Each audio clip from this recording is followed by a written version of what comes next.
안녕하십니까, 레필입니다. 11월 6일 원자력 테마 보도록 하겠습니다. 자, 오늘도 대부분의 종목들이 하락으로 진행이 되었고요. 두산 에너빌리티 4.3% 하락을 하면서 크게 하락했습니다. 그리고 나머지 기자재 기업들도 6%까지 밀리면서 진행이 되었고요. 최근에 이제 계속해서 하락하는 모습이 나오고 있습니다. 증시 동향을 봤을 때는 코스피는 0.5% 정도 반등을 했는데요. 이것 또한 반도체의 일부 종목 위주로의 상승으로 인해서 반등을 했다라고 보시면 될 것 같습니다.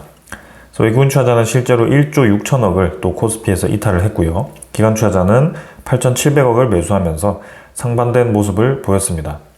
그러나 외국인 투자자가 최근에 지속적으로 코스피에서 이탈하는 모습이 나오고 있고요. 한 3일 정도 해서 지금 거의 6조 가까이를 매도를 한 상황입니다. 최근에 가파르게 외국인 투자자가 유입이 되던 상황과는 좀 다르게 지금 흘러가는 모습이고요. 확실히 10월 말부터 해서는 매도에 집중을 하는 모습을 볼 수가 있습니다. 그 다음 금융투자고요. 금융투자 위주로의 매수로 인해서 기관 투자자의 매수가 대부분이 있었습니다. 코스닥도 지금 898포인트로 0.4% 정도 조정을 받았고요. 외국인 투자자 1000억 정도 매도했고 기관 투자자 120억 매수를 했습니다. 외국인 투자자 위주로의 매도가 이어지는 모습이었습니다. 점점 이제 상승 방향으로 이렇게 진행이 되고 있는데요. 900포인트 수준에서 크게 올라가지 못하고 진행되고 있습니다. 큰 변화 없이 진행 중이고요. 일단 코스닥도 이제 코스피와 괴리가 크기 때문에 사실 어떤 모멘텀을 가지고 움직여야 될 때가 다가오고 있습니다. 그러나 아직까지는 외국인 투자자에 대한 차익 실현 물량으로 그렇게 올라가지 못하고 있는데요. 향후 움직임 지켜보도록 하겠습니다. 해외 증시는 우리나라 증시와는 다르게 이 니케이는 1.3%가 올랐고요. 그 다음에 나스닥도 0.6% 올라서 진행되었고 상해종합도 1% 가까이 상승하면서 진행이 되었습니다. 모든 증시가 또 전반적으로 분위기는 좋았고요. 상해종합은 최근에 그런 AI 버블에 의해서 주가가 크게 떨어지지 않았습니다. 그리고 니케이도 일단 AI 버블에 의한 급락 이후에 오늘 반등을 하는 모습이었고요. 그래서 빠르게 이제 이렇게 올라가는 분위기가 형성되었는데 코스피는 좀 아쉽게 진행이 되었습니다. 원달러는 추가로 더 올라갔습니다.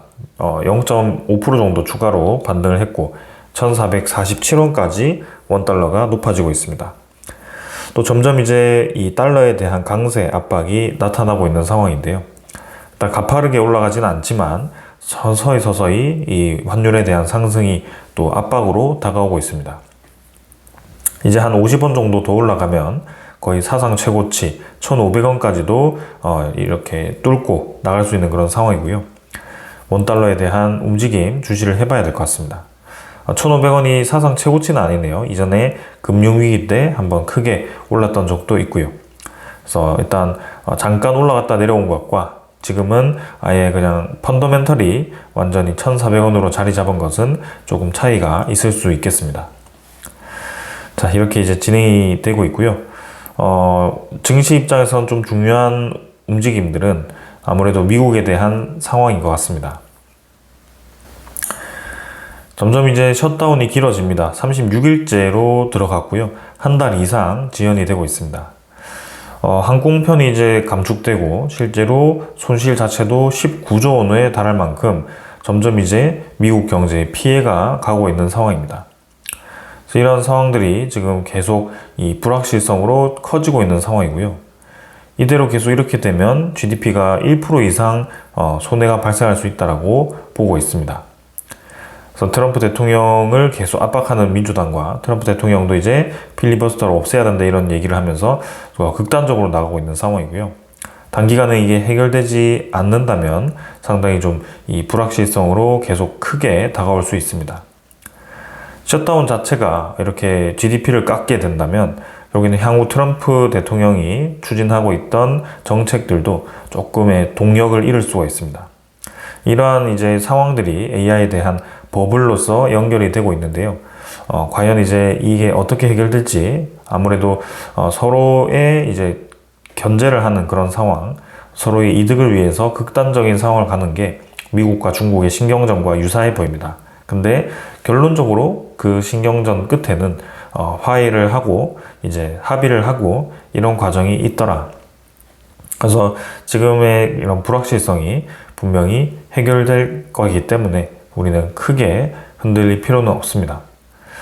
자, 그러나 이제 저런 부분들이 어떤 트리거가 되어서 증시에 대한 차익 실현 명분이 될 수 있기 때문에 단기적으로는 조금 주의를 해야 될 것 같습니다. 자, 그러면서 이제 트럼프의 관세 정책이 멈출 수도 있다라는 소식이 나오는데요. 대법관이 지금 이제 트럼프 관세 정책에 대해서 이제 심리에 들어갔습니다. 1심, 2심 모두 이 관세 정책이 불법하다라고 판단이 되었고요. 그래서 거기 이제 마지막 대법관이 이제 판단을 해야 되는데 9명 중 6명이 트럼프 관세에 부정적이라고 얘기를 하고 있습니다. 그래서 관세 부과 지지 가능성이 낮기 때문에 오히려 트럼프 입장에서 보수 쪽에 대법관이 많은 것과는 또 별개로 이렇게 이 관세 정책 그 자체로 봤을 때 오히려 질 수도 있다라고 판단을 하고 있습니다. 그럼 지면 어떻게 되느냐? 관세가 무효화가 되겠죠. 하지만 상호 관세에 대한 이제 소송이기 때문에 이 품목 관세라는 것이 또 하나가 있습니다. 그래서 상호 관세가 없어지더라도 품목 관세를 통해서 이제는 또 관세를 부과할 수도 있습니다. 그래서 한국에게는 단기 호재가 될 수 있지만 장기적으로는 계속 불확실성이 나타날 수 있다는 거고요. 이 상호 관세 때문에 우리나라가 또 불리하게 협상도 했고 지금까지 와서 이제 협상을 길게 진행을 했는데 향후 이 관세에 대한 판결이 어떻게 될지 모르겠지만 앞으로 이제 이게 소송이 판결이 이제 관세 무효화가 되든 관세 지속이 되든 상당히 복잡해질 것 같습니다. 일단 이 상황을 계속 주시를 해 보도록 하겠습니다. 자, 그 다음은 증시 전체에 대해서 최근에 계속 좋은 전망이 나오고 있습니다. 4,000포인트 넘은 지 이제 꽤 됐죠. 근데 5,000포인트 간다라고 KB증권에서 얘기를 했고, JP모간은 6,000포인트 간다라고 얘기를 했고, 이번에는 코스피 7,500포인트까지 얘기를 했습니다. KB증권이, KB금융이 이제 AI 버블로는 시기상조다라고 얘기를 하면서 전략업종, 반도체, 원전, 방산, 증권을 제시하면서 내년에 코스피가 7,500까지 갈 수 있다라고 보고 있습니다. 그래서 장기 시나리오 상이기 때문에 일단은 그 강하게 시장이 진행되었을 때에 대한 얘기고, 확실히 지금 2026년에는 5,000포인트까지 간다라고 보고 있는 것 같습니다. 내년에 이제 7,500이 아니라 장기적인 시나리오네요. 그래서 조금 더 길게 본다라고 하더라도 확실히 강해 보입니다. KB증권은 AI 산업을 1999년 닷컴버블과 비교하는 것은 시기상조다. 그래서 당시 미국은 긴축 재정, 그 다음에 통화 정책을 유지하는 반면 현재는 완화적 환경 속에서 AI 산업의 펀더멘털이 훨씬 탄탄하다라고 판단을 했습니다. 그리고 지금 이제 25년 현재 AI 기업들의 PER은 30배에 그치기 때문에 관련해서는 확실히 그 관련된 기업들이 올라갈 가능성이 높다라고 보고 있습니다. 그래서 이런 기업들을 이제 주목을 해야 될 것 같고요. 장기적인 상승에 있어서 이번 조정은 뭐 건강한 조정이다라고 볼 수도 있겠습니다. 그래서 미국의 그런 이제 AI 버블에 대한 움직임들이 차익 실현이 일부 나오고 나면 다시 부각이 될 가능성도 있고요. AI가 필요할 수밖에 없고요. 그 다음에 이 전체적인 시장의 불확실성을 부추기는 미국의 셧다운 사태도 다시 합의가 되고 이제 예산안이 통과가 되면 잘 넘어갈 거라고 생각됩니다. 향후 이제 어떤 움직임이 나오는지 지켜보도록 하겠습니다. 다시 돌아와서 이제 종목으로 넘어가도록 하겠습니다. 자, 두산에너빌리티는 8만원으로 마감되었고요. 3,600원 정도 하락해서 4.3% 하락했습니다. 자, 계단식으로 잘 올라가다가 한번 이제 꺾였습니다. 어제 AI에 대한 버블로 인한 큰 하락 이후에 그 다음에 또 추가적으로 이렇게 하락하는 모습이었고요. 두산에너빌리티가 어제 실적 발표가 있었는데 3분기 실적이 생각보다 좋지 못했습니다. 어닝 서프라이즈가 아니라 어닝 쇼크가 나왔고요. 두산에너빌리티 입장에서는 단기간에는 좋지 않은 상황입니다. 하지만 수주 잔고를 이제 높였고 전체 올해 수주를 할 수 있는 금액을 10.7조에서 14조까지 가이던스를 높인 만큼 두산에너빌리티가 향후 수주에 대한 물량이 상당히 많다는 것을 우리는 알 수 있습니다. 그래서 지금 현재에 대한 실적보다는 미래에 대한 실적이 더 중요한 상황이고요. 그런 상황에서 본다면 두산에너빌리티는 지금은 수주 잔고가 점점 늘어나면서 향후 이제 2026년, 27년에 들어갔을 때 매출액이 대폭 커질 수 있을 거라고 생각이 됩니다. 그런 면에서 바라봐야 될 것 같고요. 일단 주가는 좀 떨어졌지만 이제 뭐 박스권 완벽하게 돌파해서 좀 크게 조정을 받아도 8만원 수준이고요. 21선, 61선 갭을 벌린 상황이기 때문에 조금 이제 시간을 끌면서 21선과 61선 다시 한번 수렴 구간을 만들어 가야 될 수도 있습니다. 혹은 그런 이제 불확실성들이 빠르게 회복이 되면서 V자로 올라갈 가능성도 있고요. 한번 지켜보도록 하겠습니다. 자, 그래서 3일 정도 하락을 했는데요. 일단 요거는 NXT까지 포함되었기 때문에 KRX로 갔을 때는 한 12% 정도 하락을 했습니다. 투자 수급을 봤을 때는 200만 주까지 이렇게 매도가 나왔고요. 통합으로 봤을 때 220만 주, 기관 투자자가 86만 주 정도 매도하면서 양매도 진행되었습니다. 특히 두산에너빌리티, 최근에 어제부터 해서 두산에너빌리티에 또 외국인 투자자가 대량의 매도가 나오고 있고요. 한 이제 10월 말부터 해서 한 1000만 주 가까이가 매도가 나왔습니다. 일단 지속적으로 매도가 쏟아지는지 단기간에 일단 차익 실현 물량이 이 정도로 마무리가 되는지 지켜보도록 하겠습니다. 그 다음에 기관 투자자고요. 금융 투자 위주로의 매도가 있었고 그 외에도 사모펀드 위주로의 매도가 집중되었습니다. 그 다음에 현대건설입니다. 현대건설은 700원 정도 반등했고 1% 반등했습니다. 추가적인 하락 없었고요. 21선 지켜주면서 진행이 되었고 음봉구름 아래로 주가가 떨어지지 않았습니다. 그래서 저점 높이면서 진행되는 거 상당히 좋아 보이고요. 현대건설이 이제 다시 한번 올라가는 그림을 만들면 좋은 그런 상황입니다. 자, 빠르게 올라간 만큼 주가를 이 고점을 회복을 빠르게 했는데 최근에 이 코스피 전체적인 움직임을 봤을 때 웬만한 이제 종목들이 이 20% 정도는 단기간에 빠졌습니다. 고점 대비해서. 그만큼 지금 변동폭이 크고요. 일단 장기적으로 보는 분들이 버틸 수 있는 장이지 단기적으로 이제 수익을 보겠다고 들어왔다가 또 고점에 물리고 또 저점에서 파니까 또 올라가고 이런 식의 움직임이 나올 수도 있습니다. 그런 상황들을 조심해야 되고요. 외국인 투자자는 오늘도 매도를 했습니다. 13만 주 매도하면서 어제 이어서 오늘도 한 30만 주까지 이렇게 매도가 나왔고요. 기관 투자자가 매수를 했지만 금융 투자 위주로의 매수였습니다. 그래서 크게 임팩트 있는 매수는 아니었습니다. 한전기술도 조금씩 계속 내려갑니다. 93,900원으로 이제 10만원 이탈해서 계속 이제 주가가 떨어지고 있는 상황이고요. 핵 협정에 대한 합의가 빨리 발표가 돼야 될 텐데 팩트시트가 아직 발표가 되지 않고 있습니다. 그런 이제 지연으로 인해서 좀 이제 이렇게 불확실성이 커지고 있는 상황이고요. 한전기술도 길게 봐야 되겠죠. 그래서 미국과의 핵 합의가 어떻게 되는지를 지켜보면서 기다려 보겠습니다. 외국인 투자자, 기관 투자자 양매도 진행을 했습니다. 그 다음에 S&T에너지 41,600원으로 6% 가까이 하락했습니다. 자, 최근에 이제 S&T에너지도 고점 대비해서 상당히 지금 크게 떨어졌고요. 사실 이전에도 69,000원, 7만원 근처까지 주가를 찍고 떨어진 것이기 때문에 30%까지 지금 주가가 빠졌다라고 보셔도 될 것 같습니다. 그 이상 빠졌고요. 그래서 121선 아래로 이렇게 주가가 떨어진 것이 사실 이전에 없었던 상황이었는데 이번에는 특수하게 그런 상황이 벌어졌습니다. 그래서 아무래도 이 팩트시트에 대한 체크가 늦어지고 있는 상황이고 그 다음에 미국의 그런 셧다운의 장기화, 그 다음에 트럼프의 입지가 조금 줄어들면서 그런 뭔가 마스가라든지 그런 이 미국과의 장기적인 협력 프로젝트에 있어 조금 동력이 떨어질 수도 있다라는 그런 우려감이 최근에 AI 버블론과 함께 또 영향을 주는 것 같습니다. 많이 올라간 만큼 지금 S&T에너지도 조정이 좀 깊게 나오고 있는데요. 확실히 이제 뭐 계속 떨어지지는 않을 겁니다. 적절한 수준에 자리를 잡고 다시금 이제 시장이 회복하면서 주가는 올릴 테지만 최근에 이 하락세는 좀 강하게 하락을 진행하고 있습니다. 그래서 시간을 두고 지켜보는 수밖에 없고요. S&T 에너지도 지금 기관 투자자 2,000주 정도 매도했고 외국인 투자자 1,000주 정도 매도했습니다. 특히 이렇게 매도가 나오는 이유가 조금 더 있는데요.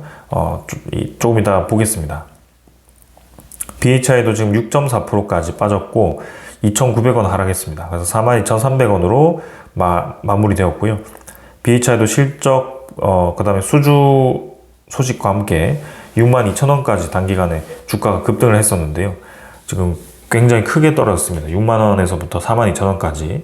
마찬가지 한 20-30% 지금 주가가 빠져있는 상황이고요.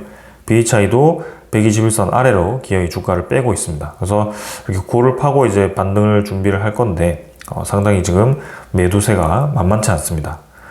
기관 투자자가 14만 7천주 매도하면서 투신 위주로의 매도가 있었고요. 네, 계속 이러한 매도세가 집중되는지 보도록 하겠습니다.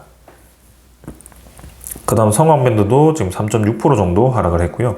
1,000원 정도 하락했습니다. 그래서 28,100원으로 진행이 되었고, 네, 저점 라인을 뚫고 지금 내려간 상황입니다. 성황밴드도 상당히 강하게 하락을 하고 있고요. 요것도 이제 같이 이 BHI, 그 다음에 S&T 에너지와 함께 내려간 이유가 있습니다. 기관 투자자 위주로의 매도가 있었고, 외국인 투자자는 매수를 했습니다. 95,000주.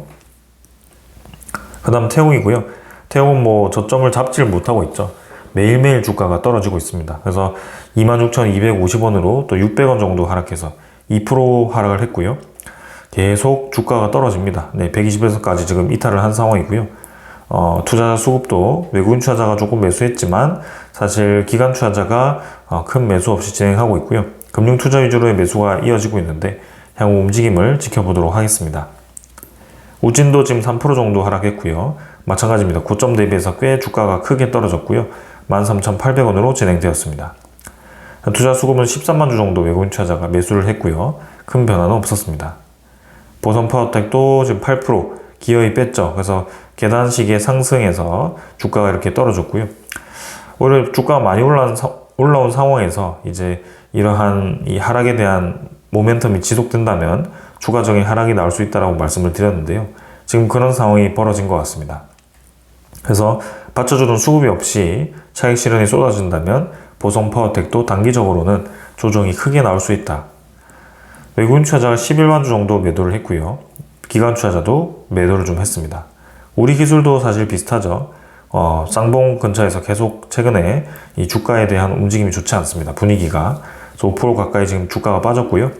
61선 근처까지 내려왔는데 일단 꾸준히 지금 지지를 하면서 올라가야 되는 상황입니다. 외국인 투자자 110만 주 정도 차익 실현했고요. 기관 투자자는 큰 변화 없어서 넘어가겠습니다. 자, 그래서 오늘 이렇게 진행이 되었고요. 계속해서 약세를 띠고 있습니다. 네, 뭔가 이 강한 모멘텀이 다시 발휘가 돼야 될 텐데 뭔가 AI 버블론부터 해서 계속 그런 불확실성을 집중했을 때 주변에 있는 불확실성에 계속 집중하게 되는 그런 상황인 것 같습니다. 그러나 아까도 보았듯이 전체적인 시장 전망은 괜찮습니다. 그래서 이 11월 달에 조금 조정이 있을 수는 있겠지만 분명히 다시금 AI에 대한 효용성, 그 다음에 AI에 대한 발전의 필요성으로 부각이 될 거고요. 그때 주가가 또 올라갈 수 있다. 그래서 여러 이제 이슈가 있기 때문에 그런 것들 계속 체크하면서 여러분들과 함께 지켜보도록 하겠습니다. 자, 두산에너빌리티는 최근에 주가가 좀 떨어지고 있지만 목표 주가는 오늘 11만원까지 또 올렸습니다. 그래서 KB증권이 먼저 11만원까지 올렸는데요. 이번엔 대신증권도 올렸고 메이리츠증권도 올렸고 지금 여러가지 증권사들이 두산에너빌리티 목표가를 서로서로 높이고 있습니다. 거기에 대한 근거는 확실합니다. 두산에너빌리티는 영업이익이 감소하긴 했지만 이런 부분들은 이제 장기 성과급에 대한 비용과 그 다음에 준공 프로젝트 공사 정산 금액 일부가 4분기로 지연된 데 따라서 여기에 대해서 영업 실적이 줄어들었다. 그러나 4분기 이후에는 원전 주기기 수주가 본격화되고 소형 모듈 원자로 및 가스터빈 증설, 고객 확대가 이루어질 거다. 그래서 13조에서 14조까지 올해 수주량이 늘어날 거고요. 내년에는 뉴스케일 파워의 SMR 12기, 24기 주기기 기자재를 시작으로 웨스팅하우스의 AP1000 원전의 불가리아 2기, 폴란드 3기, 미국 페르미 아메리카 2기 등 이제 많은 이 증기 발생기와 원자력 압력 용기를 수주할 거다라고 예상을 하고 있습니다. 그래서 가스터빈도 연 8개의 수주가 가능한 만큼 상당히 큰 프로젝트가 이제 연이어 있을 거고요. 그리고 뉴스케일, 엑스에너지, 테라파워 외에도 GE 히타치의 BWRX300, 롤스로이스의 SMR향 기자재도 논의 중이다라고 발표를 했습니다. 두산 에너빌리티의 가능성은 굉장히 크기 때문에 현재 주가 8만원도 결국에는 뚫고 올라갈 거라고 보고 있고요.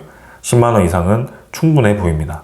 그래서 목표가 15만원 이상, 20만원까지도 가능하기 때문에 코스피가 계속 올라가는 만큼 주목을 받을 겁니다. 그러기 위해서는 이제 다시 반도체 중심의 그런 이슈에서 전력 중심의 이슈, 특히 이제는 정말 필요한 주기기에 대한 이슈를 부각시켰을 때 두산 에너빌리티가 다시 한번 주목을 받을 것 같습니다. 자, 이 내용이 무슨 말인지 조금 이해가 안 되신다면 다시 설명을 드리겠습니다. 지금 우리가 반도체에 대한 테마를 집중하고 있습니다. 그러나 반도체 HBM에 대한 그런 이 칩이 상당히 많이 보급된다라고 우리가 알고 있죠.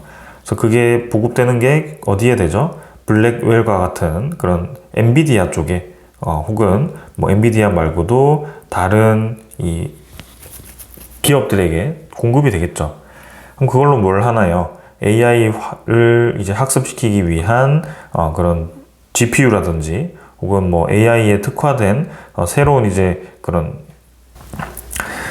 칩을 개발을 한다는 거죠. 그래서 그 말 그대로 칩을 개발을 해서 요거를 이제 AI에 학습되는 AI 데이터 센터에 공급을 하게 됩니다.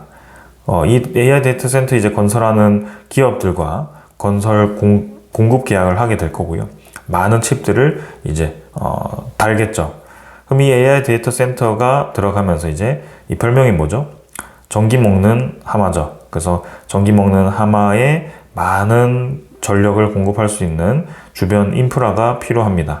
그래서 그 인프라를 지금 집중해야 되는 상황인데요. 최근에 올라간 주가를 보면 반도체, 삼성전자, 그 다음에 SK 하이닉스 이런 기업들이 있고, 그 다음에 블랙웰 중심으로의 엔비디아 같은 그런 공급 업체도 있고요. 그 다음에 AI 데이터 센터 관련된 오라클이라든지 이런 미국 기업들이 움직이고 있습니다. 전기 먹는 하마에 대응하기 위한 전기 인프라 중에서도 이제 두산 에너빌리티라든지 뉴스케일 파워 이런 기업들이 좀 있었는데요. 최근에 AI 버블과 함께 특히 이 기업들이 주가가 많이 떨어졌습니다. 근데 삼성 하이닉스는 아직 주가가 잘 유지되고 있고, 하이닉스는 오히려 오늘도 주가가 올라가는 모습이었습니다. 그리고 이 전력 인프라 중에서도 떨어지지 않는 효성중공업을 보게 되었을 때는 이 효성중공업이 하는 것은 이제 변압기 이런 쪽이고요. 그 다음에 이 전선 쪽도 주가가 상당히 강합니다. 그래서 이 두 개도 필수적인 아이템이긴 하죠. 그래서 일단은 인프라를 깔기 위해서 기존에 멀리 있던 이 원전이라든지 석탄 화력 발전소를 활용하기 위해서 이제 데이터 센터 쪽으로 전선을 끌고 오고 뭐 그런 변압기가 필요한 상황이 벌어지는 것 같습니다. 그래서 여기에 대한 수요가 생겼기 때문에 이제 이런 효성중공업, HD, 현대일렉트릭 이런 기업들이 엄청나게 관심을 많이 받았는데요. 자, 근데 우리가 근본적으로 접근을 했을 때는 그 전력을 생산하는 입장에서는 말 그대로 전력을 생산하기 위해서는 이제 터빈이 필요한 거죠. 원자력도 터빈이 필요하고 풍력도 터빈이 필요하고 그 다음에 가스 터빈도 터빈이 필요합니다. 유일하게 이제 태양광이 터빈이 필요 없긴 한데요. 사실 태양광 특성을 잘 아시다시피 낮에는 잘 될 수도 있겠지만 밤에는 발전이 불가능한 에너지원입니다. 그렇기 때문에 아주 치명적인 약점이 있는 에너지원이고요. 이 많은 AI 데이터 센터를 전기 먹는 하마가 낮에는 학습을 하고 밤에는 학습을 하지 않는다면 이걸로 충분히 커버가 되겠죠. 그러나 밤에도 학습을 하기 때문에 이게 문제가 되는 겁니다. 자, 그럼 문제가 되는 게 뭐죠? 밤에도 낮에 학습하는 만큼 그대로 학습을 하게 될 텐데요.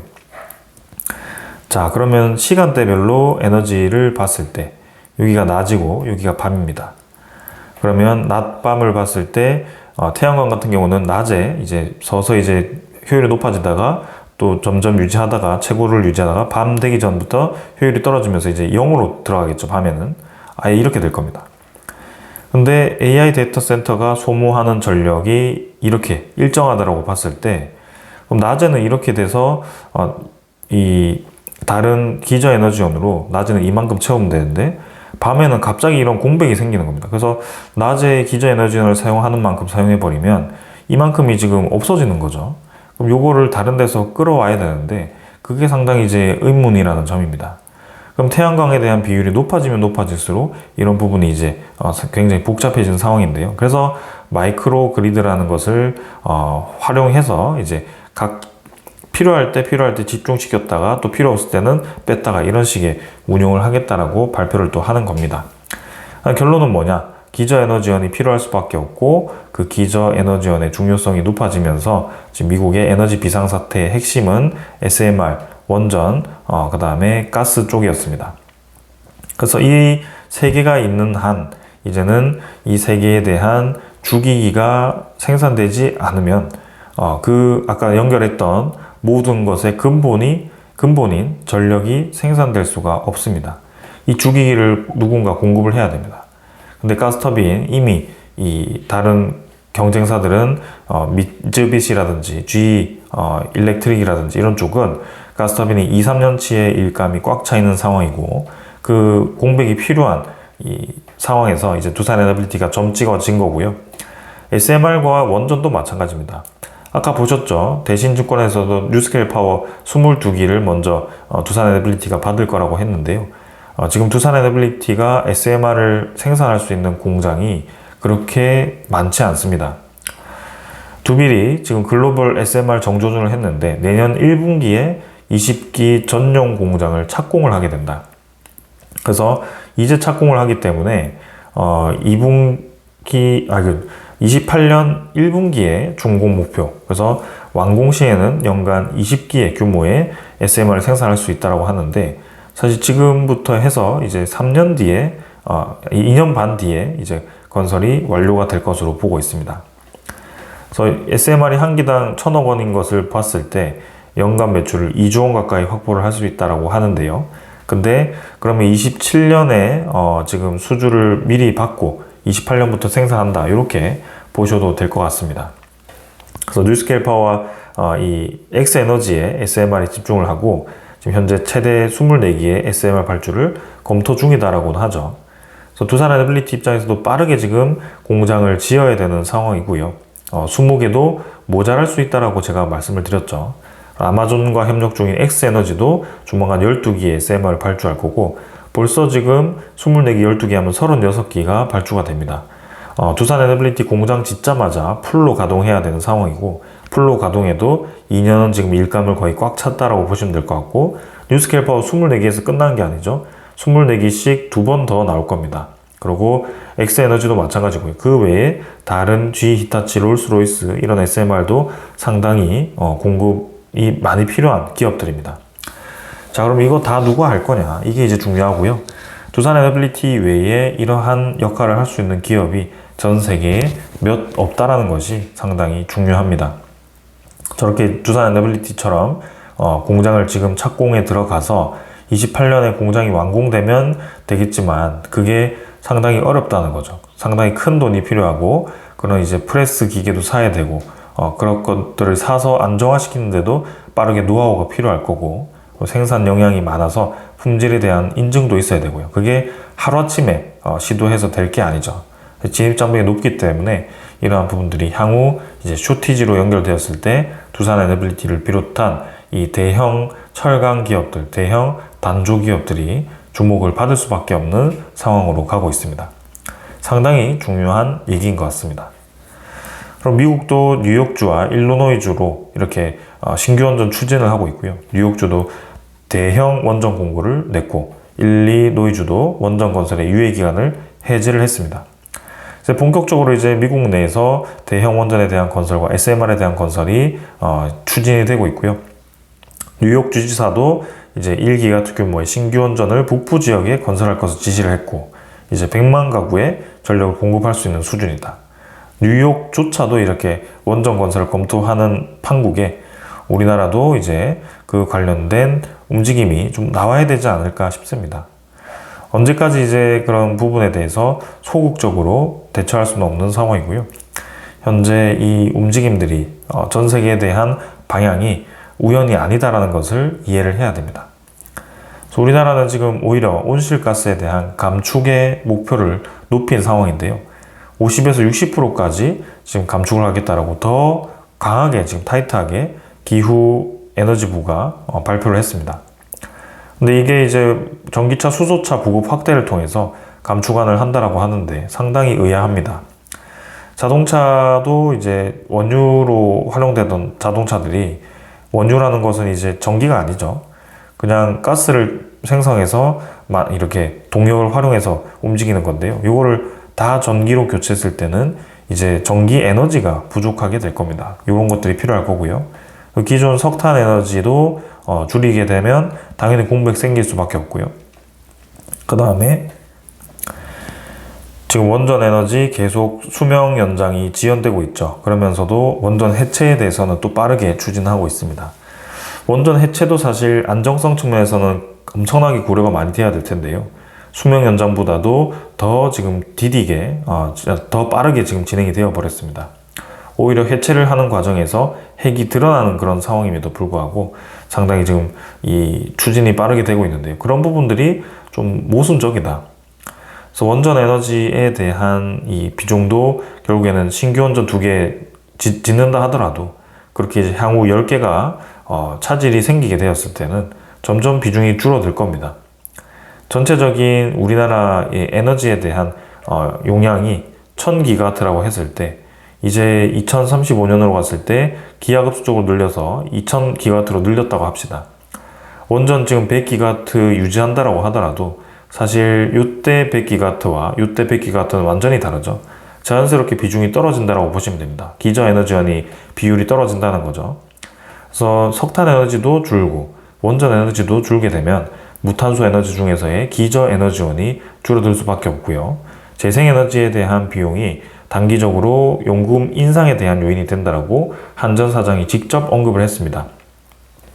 늘리는 거는 이제 전체적인 세계적인 추세라서 갈 수는 있겠지만 원전에 비해서 상당히 비싼 것도 인정을 했고 여기에 대해서 우리가 너무 무리하게 이 재생에너지 쪽에만 몰두를 했을 때 어떤 결과가 나올지는 지금 불보듯 뻔한 상황입니다. 그런 부분들이 이제 향후 우리나라도 이런 이제 국내에서의 투자가 필요한 상황이고요. 합리적으로 좀 진행이 되었으면 하는 바람입니다. AI를 강국을 만들기 위해서는 결국에는 원전도 우리가 불가피하게 선택을 할 수밖에 없다. 이 두 개를 지금 떼낼래야 떼낼 수 없기 때문에 중국과 미국이 그렇게 득달하고 건설을 하고 있는 상황입니다. 자, 그리고 이제 오늘 아까 두산에너비티 외에 이제 가스 관련된 기업들이 좀 많이 내렸죠. BHI라든지 S&T 에너지라든지 이제 이 알래스카 가스전에 대한 프로젝트가 우리나라 산업부 장관이 이렇게 프로젝트의 위험성을 이제 부각시켰고 여기에 대해서 펀드 대상이 되기 어렵다라고 발표를 했습니다. 그래서 미국의 로트닉 이 가스전의 사업에 한국이 포함될 거다라고 얘기를 한 반면에 이제는 이렇게 산업부 장관이 선을 좀 그은 모습이고요. 그래서 알래스카 가스전은 들어오기 쉽지 않다라고 좀 보고 있습니다. 상업성, 합리성이 지금 들어갔기 때문에. 그래서 이런 부분들이 향후 이제 어떻게 될지 또 봐야 되고요. 그리고 이제 우리나라도 팩트시트가 발표가 돼야 됩니다. 그래서 미 측의 내부 조율이 좀 길어지면서 이런 부분들이 좀 왈가왈부가 있는 것 같고요. 미국 내에서도 원자력 핵 잠수함에 대해서 우리나라의 이 확산을 시키는 것을 경계하는 그런 의견도 좀 있는 것 같습니다. 그래서 향후 좀 봐야 되는 상황이고 팩트시트가 지금 좀 지연이 되면서 다음 주 10일에 또 발표가 된다는 그런 내용도 좀 있습니다.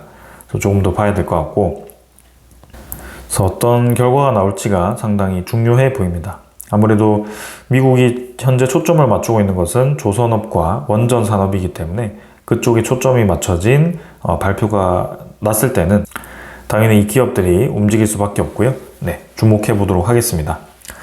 자, 오늘 여기까지 하고요. 아까 말씀드렸다시피 전체적인 흐름은 이쪽으로 가고 있다.